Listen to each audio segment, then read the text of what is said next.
ఆనాడు బంధువులు ఇంటికొస్తే చాలు ఉన్నన్ని రోజులు పండుగే, గుండె నిండుగా సంబురమే. ఆరు బయట నులక మంచంపై పడుకొని కబురులెన్నో చెప్పుకుంటుంటే మనసు నిండుగా సంతోషమే. వాళ్ళు తిరిగి ప్రయాణం అవుతుంటే ఇంకో రోజుంటే బాగుందనిపించి ఎక్కే బస్సు వచ్చి వెళ్ళిపోయేదాకా చెప్పులు దాచిన జ్ఞాపకమే.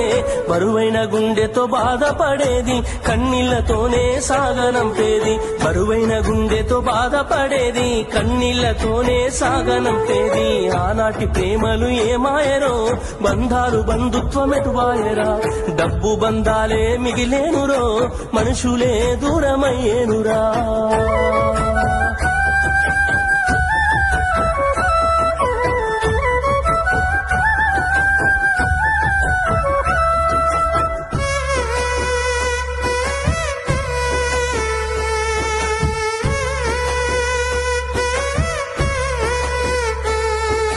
రాను రాను మనిషి కొత్తదనము కోరి స్వార్థముతోనే బతుకుతుండే, విలువలన్నీ నేడు మరిచిపోయే. అయిన వాళ్లతో అనుబంధమంటే మొక్కుబడులుగా మారిపోయే, రక్త సంబంధాల ఉనికి మంటగలిసే.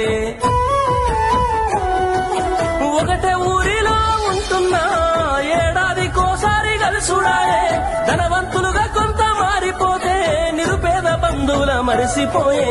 డబ్బున్న వాళ్లకు ఒక తీరు మర్యాద, నిరుపేద బంధువులకింకొక మర్యాద. డబ్బున్న వాళ్లకు ఒక తీరు మర్యాద, నిరుపేద బంధువులకింకొక మర్యాద. ఆనాటి ప్రేమలు ఏమాయరో, బంధాలు బంధుత్వమెటువాయరా.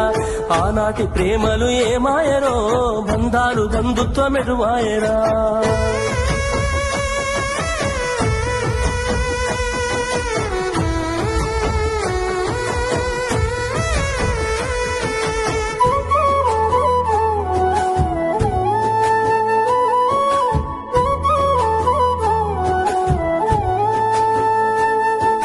రక్తం పంచుకొని ఒకటే ఇంటిలో జన్మను ఎత్తి కూడా పెరిగిన అన్నదమ్ములైన అక్క చెల్లెళ్ళైన వేడుక ఏదైనా జరిగితే తప్ప కలుసుకోవడం జరగదాయే, మనసారా మాట్లాడుకోరాయే. భోజనాలకు గంట ముందు వచ్చి పని ఏదో ఉందన్న సాకుతోటి మొక్కుబడిగా భోజనం అయిన వెంటనే ఉంటామంటూ వెళ్లిపోవుడాయే.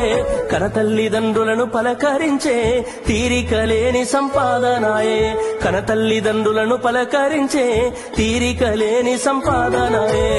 ఆనాటి ప్రేమలు ఏమాయరో, బంధాలు బంధు